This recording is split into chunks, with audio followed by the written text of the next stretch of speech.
আজ Christmas eve আর কাল বড়দিন। আমাদের মতো বাঙালিদের কাছে বড়দিন মানেই হলো কেক খাওয়ার দিন। তাই কাল একটু কেক না খেলে চলে। তাই আজকে আমি বানিয়ে নিচ্ছি Christmas special dry fruit cake. এই ড্রাই ফ্রুট কেক বানানোর জন্য আমি একটা মিক্সিং বলে 1/2 কাপ আনসল্টেড বাটার নিয়েছি আর 1 কাপ সুগার। আপনারা চাইলে কিন্তু ব্রাউন সুগার ইউজ করতে পারেন, আমি হোয়াইট সুগার ইউজ করেছি। এই বাটার আর সুগারকে একটা কেক বিটার দিয়ে সামান্য বিট করে নেব। আপনাদের কাছে যদি কেক বিটার না থাকে আপনারা ফর্ক ইউজ করতে পারেন।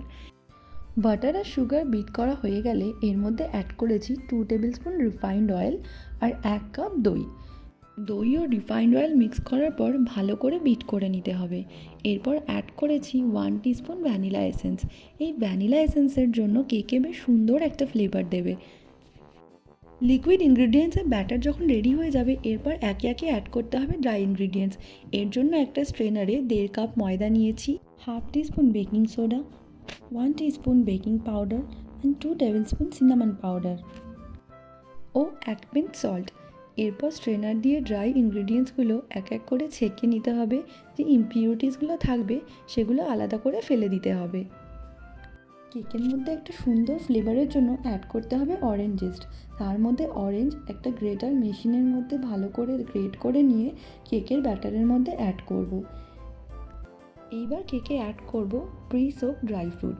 এই ড্রাই ফ্রুটগুলোকে প্রায় 1 মাস আগে আমি ডার্ক রামে সোক করে রেখেছিলাম। কীভাবে সোক করে রেখেছিলাম তার লিঙ্ক আমি ডেসক্রিপশনে দিয়ে দেবো।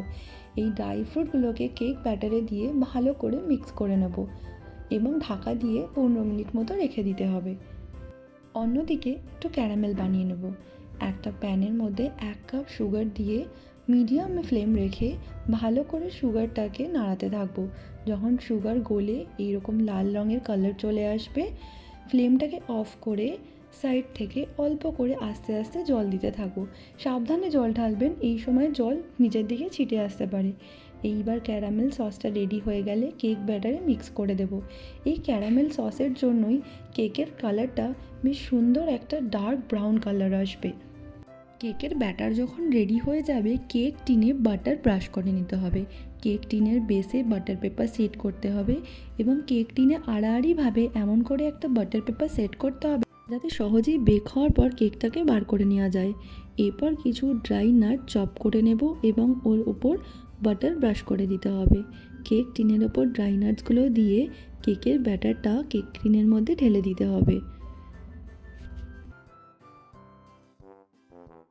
এরপরে কেক টিনটাকে ভালো করে শেক করে নিতে হবে যাতে কেকের ব্যাটারের মধ্যে কোনো বাবলস না থাকে। এরপর কেকের ব্যাটারটাকে ঢাকা দিয়ে রাখতে হবে।